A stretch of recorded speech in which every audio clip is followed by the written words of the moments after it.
Por la señal de la Santa Cruz de nuestros enemigos, líbranos, Señor Dios nuestro, en el nombre del Padre, del Hijo y del Espíritu Santo. Amén. Señor mío y Dios mío, creo firmemente que estás aquí, que me ves, que me oyes. Te adoro con profunda reverencia. Te pido perdón de mis pecados y gracia para hacer con fruto este rato de oración. Madre mía Inmaculada, San José mi Padre y Señor, Ángel de mi guarda, interceded por mí. El primer día de la semana, María Magdalena fue corriendo a Simón Pedro, y donde estaba el otro discípulo a quien Jesús quería, y les dice: se han llevado del sepulcro al Señor y no sabemos dónde lo han puesto. Salieron Pedro y el otro discípulo y se encaminaron al sepulcro. Corrían los dos juntos, pero el otro discípulo corrió por delante más rápido que Pedro, y llegó primero al sepulcro. Se inclinó, vio las vendas en el suelo, pero no entró. Es bonito este detalle, ¿verdad? Primero que llega antes, porque es más joven, pero a la vez espera que llegue Pedro para que entre él. Llega también Simón Pedro siguiéndole, entra en el sepulcro y ve las vendas en el suelo y el sudario que cubrió su cabeza.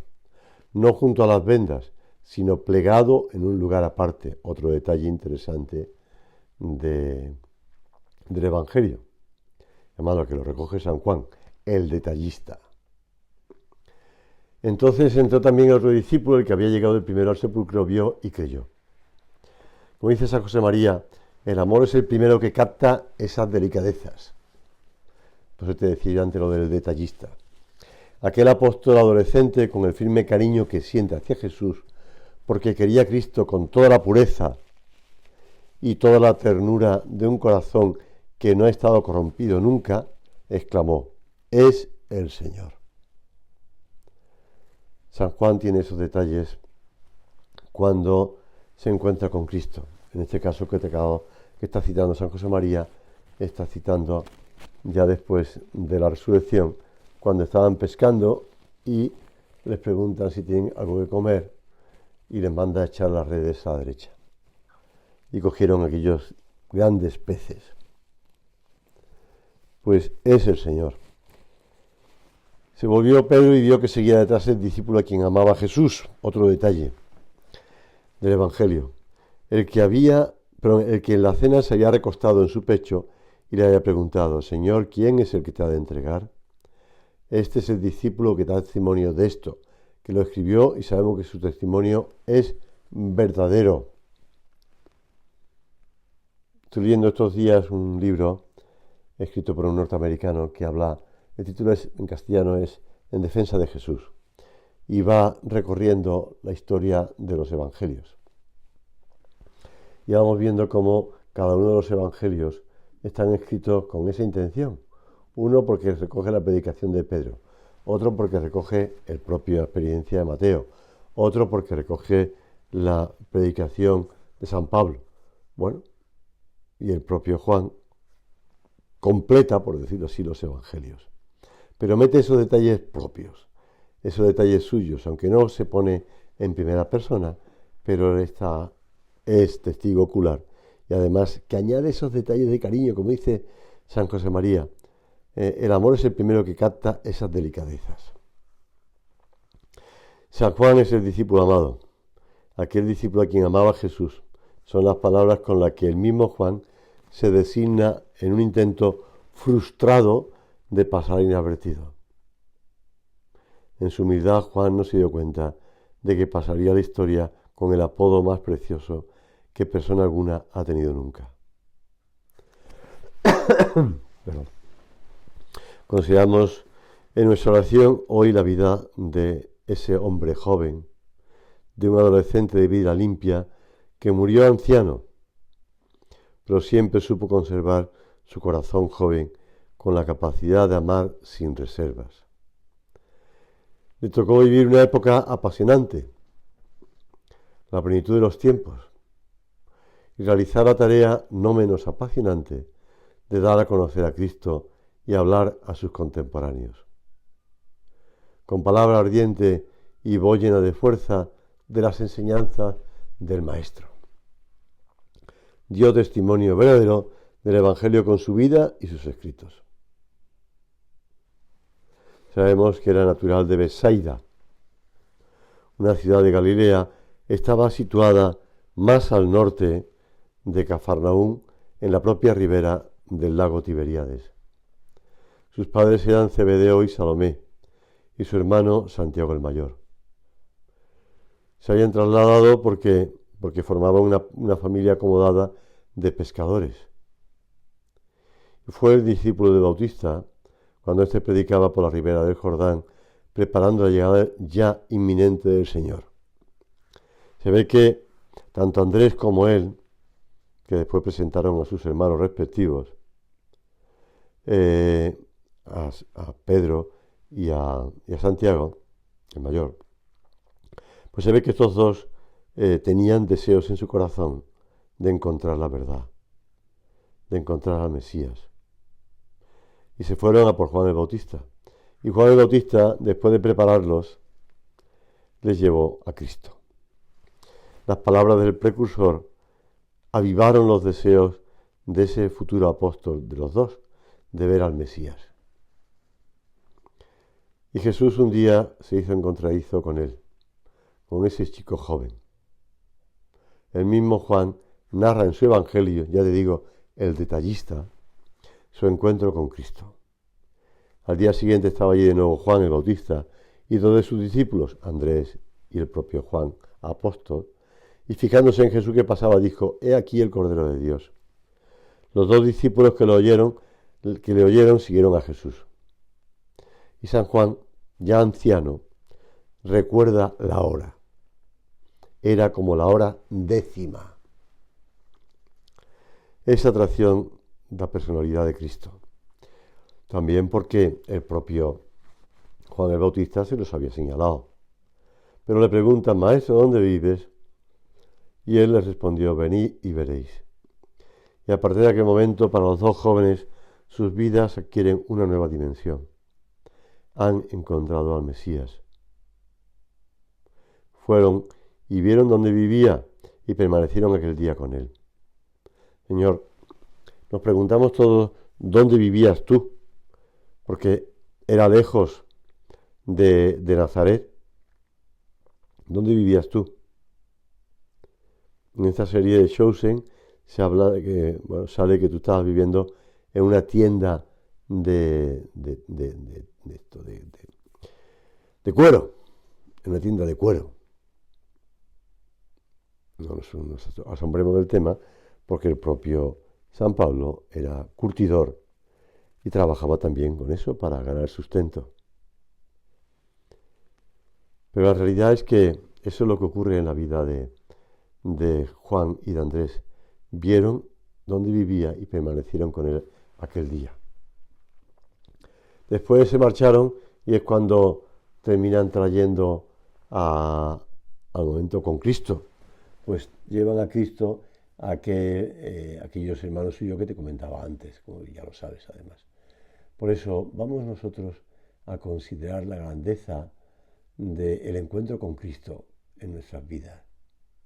Porque el Señor también se ha hecho el encontradizo con nosotros, como con Juan. También el Señor se encuentra con todo hombre, lo dice el Papa Papa San Juan Pablo II, cuando habla en esa carta suya en el año dedicado a la juventud, en esa carta que escribió a los jóvenes. A lo mejor alguno de vosotros o vosotras no le conocéis porque era una carta, bueno, yo digo, hace años de esto, ¿no? Pero bueno, te puede venir bien el recordarlo, la carta de San Juan Pablo II a los jóvenes. Él mismo reconocía que era un poco larga. Todo esto porque alguien del UNIF le dijo: «La larga carta que nos ha escrito». Y el Papa enganchó enseguida y dijo: «Sí, me ha salido un poco larga. Si lo dicen los del UNIF, pues ¿qué van a pensar los demás?». Pero la realidad es que es un poco larga, pero es muy bonita porque va explicando la vocación. Va explicando la llamada del Señor. Vamos nosotros a pensar que también nosotros hemos recibido, pues, en nuestra vida el encuentro con Cristo. Ese encuentro con Cristo que se hace en contradizo y que unas veces se presenta de un modo y otras veces de otro. Estar junto a Cristo es nuestro deseo. Y para esto se requiere la limpieza de corazón.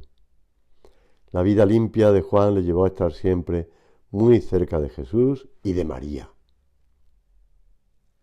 Añado lo de María porque tú sabes muy bien que María le recibió como hijo y él recibió como madre junto a la cruz. Le amaba a Jesús porque la especial prerrogativa de la castidad le había hecho digno de más amor, porque habiéndole llamado al celibato, célibe permaneció siempre. Estas no son palabras mías, son palabras del oficio divino de su fiesta, de la liturgia de las horas de la Iglesia, que reconoce cómo este hombre permaneció siempre, junto a Cristo, junto a su madre, célibe. Supo entregar a Cristo su corazón entero para siempre, y la santa pureza le facilitó el vivir continuamente junto a nuestro Señor. La castidad modeló su vida, desarrollando en él con fuerza y vigor insospechados las demás virtudes cristianas. La experiencia de los años nos ayudan a entender que es tan importante la castidad, la santa pureza, para poder ver a Cristo. Los limpios de corazón porque verán a Dios. Verán a Dios en su vida diaria, le verán a Dios en el Evangelio, verán a Dios en los sacramentos, especialmente en el sacramento de la Eucaristía, pero también verán a Dios en los demás, si tienen el corazón limpio, porque la falta de limpieza de corazón convierte al hombre en romo, vamos a decirlo así. Ya sé que es fuerte la expresión, pero es romo, no termina de ver a Dios en los demás. Y termina creciendo el amor propio. Ya sabemos que soberbia manifiesta, lujuria oculta, lujuria manifiesta, soberbia oculta. Es un dicho moral muy antiguo. Pues es la realidad. Y estas personas pues no ven a Dios ni en ellos ni en los demás. Fue generoso con esa generosidad San Juan que es necesaria para aceptar la invitación divina que un día le hizo Cristo a un seguimiento incondicional. Siguió a Cristo para no abandonarlo nunca jamás. El joven apóstol era ambicioso, pero con una ambición santa, estar junto a Jesús. Y eso le llevó, pues a saber desprenderse. Cuenta como el Evangelio se acercó su madre, la madre de Santiago y de Juan, la madre de los hijos de Zebedeo. Y Jesús les preguntó, ¿qué quieres? Ella le dijo, di que estos dos hijos míos se sienten en tu reino, uno a tu derecha y otro a tu izquierda. La petición la hace la madre, pero en conformidad, me imagino, con el deseo de sus hijos. Ese deseo de estar unido a la vid, a Cristo. Ese deseo que vio Juan realizado ya aquí en la tierra, cuando en la última cena recostó su cabeza en el pecho de Cristo y pudo sentir los latidos del corazón sagratísimo y misericordioso de Jesús. Siempre que leo este pasaje del Evangelio o hago recuerdo de él, me acuerdo de San Juan Pablo II. En su última encíclica, San Juan Pablo II manifiesta que él también, ¿cuántas veces ha recostado su cabeza sobre el pecho del Maestro? Está hablando de la Eucaristía porque la encíclica es la Iglesia vive de la Eucaristía. Y como un desahogo, como un suspiro, así, un suspiro de su corazón, cuenta cuántas veces él también ha descansado. Mira que la vida de este Papa Santo tuvo tantas dificultades, no solamente atentados contra su persona, sino tantas incomprensiones, se tuvo que enmendar tantas cosas que estaban en la Iglesia abandonadas o perdidas. Atrajo a tantos jóvenes al sacerdocio. Se puede decir que fue un antes y un después. Lo malo es que después de él, otra vez se volvió al antes.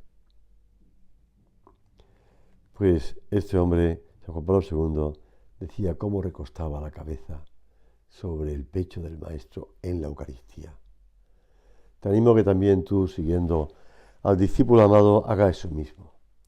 Que cuando tengas esas dificultades, cuando te encuentres solo o sola, cuando te encuentres, pues, eso, como desamparado, apoya tu cabeza sobre el pecho del Maestro, delante del sagrario, o contemplando a Cristo expuesto en la custodia. Continúo con la escena de la madre de los hijos de Zebedeo. También era un poco impulsivo, porque cuando Jesús les pregunta, ¿podéis beber el cáliz que yo he de beber? Los dos respondieron a la vez, Santiago y Juan, podemos. Ese deseo de estar con el Maestro. A la vez eran un poco los dos, pues hijos del trueno, como le llamó el Señor, porque se ve que quería que mandara fuego sobre aquella población de samaritanos que no habían recibido a Jesús cuando iba camino de Jerusalén. Hijos del trueno. Que eran eso, hijos del trueno. No hace falta ya explicar el calificativo, porque el Señor lo indica con mucha claridad. Celo por las cosas de Dios. Pero el Señor les corrige, claro. También vivió la humildad. En una ocasión le dijo al Señor, Maestro, hemos visto a uno que expulsaba demonios en tu nombre y se lo hemos prohibido porque no viene con nosotros. Y tú, Señor, le respondiste, no se lo prohibáis, pues el que no está contra vosotros está con vosotros.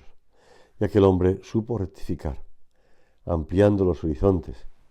Al principio eran pueblerinos, estrechos y exclusivistas de su misión apostólica, hasta convertirlos en unos horizontes sin límites, porque él también estuvo recorriendo pues Asia Menor. Estuvo en bastantes sitios de Asia Menor, incluso desterrado. Fue nuestro Señor quien demostró todo el mundo para su apostolado y del Cristo aprendió a que hay que alegrarse de que otros también trabajen en la viña del Señor.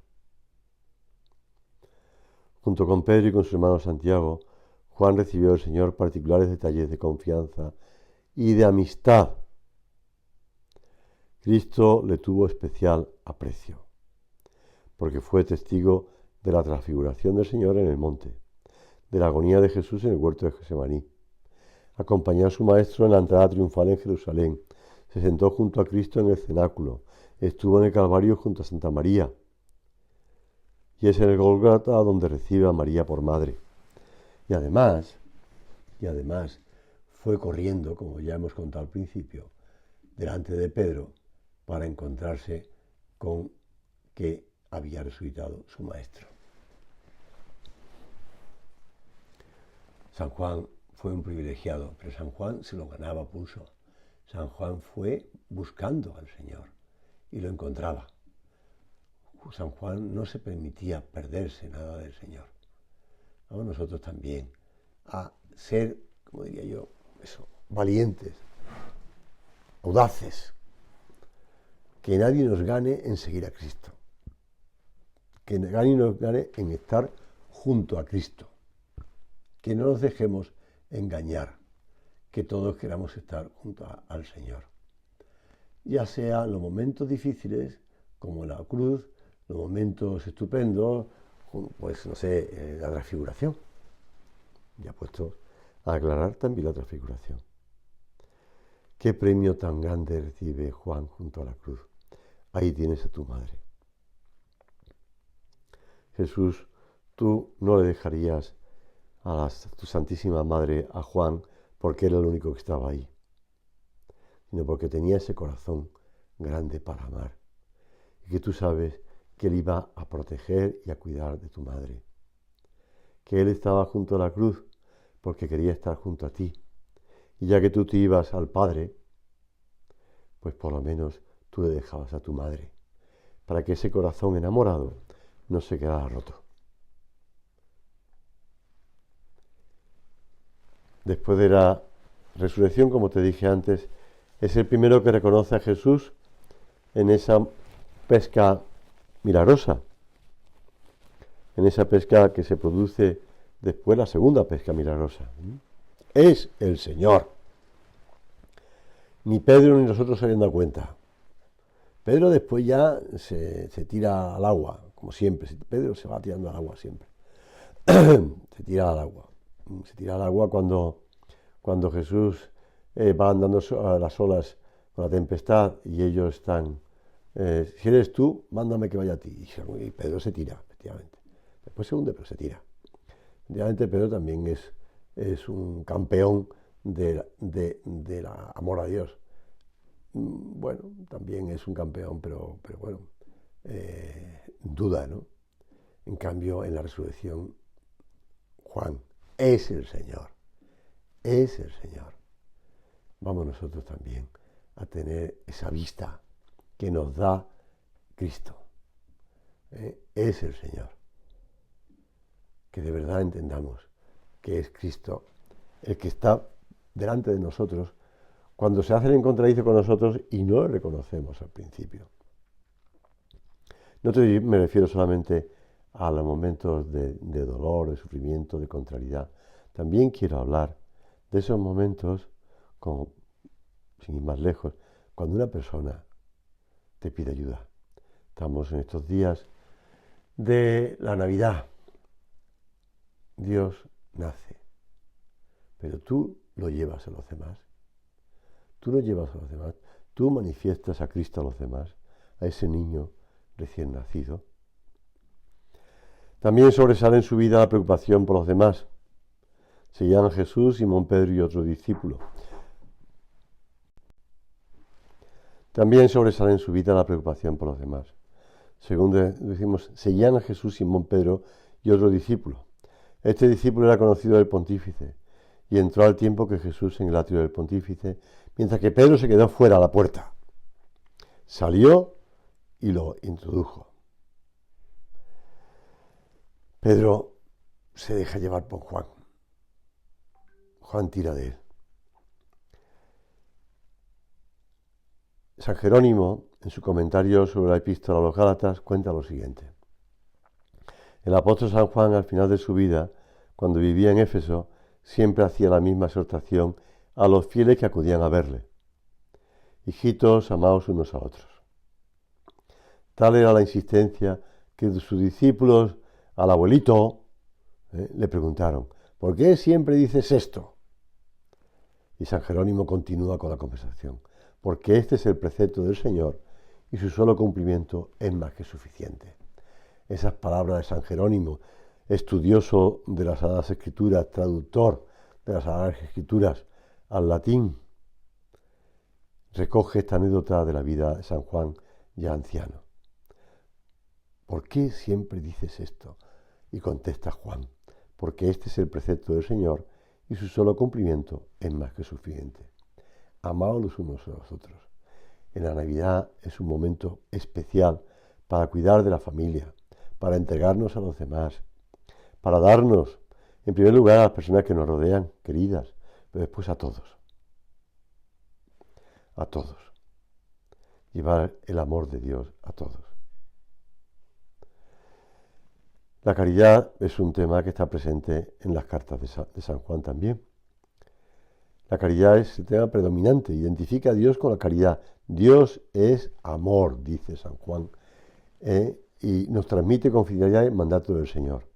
Un precepto nuevo os doy, que os améis los unos a los otros. Está recogiéndolo en la última cena, y es el único que lo hace. Por eso decía que San Juan completa los 3 otros evangelios. Participa en el primer concilio de la Iglesia. De Jerusalén marcha a Éfeso. No se sabe si Juan llevó a esta ciudad de Asia Menor a la Santísima Virgen, o esta ya había sido asunta al cielo. Bueno, hay una tradición que dice que sí. Y de hecho, en ese lugar todavía se conserva la casa de la Virgen. Esta mujer, beata Ana Catarina Emmerich, en una de sus visiones, que tampoco se sabe si son ciertas o no, recogidas por un amanuense que estaba al lado de ella, explica que sí, que donde estaba la casa donde vivieron Juan y María y Juan, en Éfeso, y se buscaron en ese sitio y se encontraron. unos restos arqueológicos incluso de una iglesia primitiva. Cumplió a la perfección el encargo que le fue dado por Cristo en el Calvario. Te decía antes que ese libro de este autor norteamericano recoge los testimonios de los evangelios de Juan. Dice, concretamente Justino Mártir, estamos hablando del siglo II, Justino Mártir, porque en los recuerdos, llámale evangelios, que yo digo fueron compuestos por los apóstoles o quienes a estos siguieron. Otro añade más adelante, porque en los recuerdos que yo digo fueron finalmente tras la publicación del Evangelio de Mateo, Marcos y Lucas, dice en este caso Irineo de Lyon, Juan, el discípulo del Señor, fíjate bien, es muy gracioso, Irineo de Lyon, te tenía que contar un día la historia de Irineo de Lyon, pero que sepas que Irineo de Lyon, que era obispo en Lyon, se fue a Tierra Santa, a sus orígenes, para constatar si los evangelios, cuáles eran los evangelios auténticos, y volvió con ellos, reafirmándolo, porque ya lo conocía, a Lyon y le dijo, cristianos de mi diócesis, por estos evangelios sí podemos dar la vida. Y de hecho murió, porque Irineo murió mártir. Pues dice Irineo de Lyon, finalmente, tras la publicación de los evangelios de Mateo, Marcos y Lucas, Juan, el discípulo del Señor, el que se había reclinado sobre su pecho, también él publicó el evangelio mientras moraba en Éfeso de Asia. Sufrió destierro en la isla de Patmos y cuando acabó su destierro volvió de nuevo a Éfeso donde murió. San José María le tiene un gran cariño a San Juan, de hecho le nombra uno de los patronos de la obra, en la labor con gente joven junto con San Rafael. San Juan nos enseña a amar. San Juan nos enseña a defender la vida del Maestro y la vida de la Virgen. Vamos nosotros a pedirle a Santa María. Jesús sabía a quién confiaba a su madre. Le pedimos a la Virgen Santísima que también nosotros sepamos proteger a la Virgen, que también nosotros seamos amigos de Dios y un buen hijo de la Virgen María. Te doy gracias, Dios mío, por los buenos propósitos, afectos e inspiraciones que me has comunicado en esta meditación. Te pido ayuda para ponerlos por obra. Madre mía Inmaculada, San José mi Padre y Señor, Ángel de mi guarda, interceded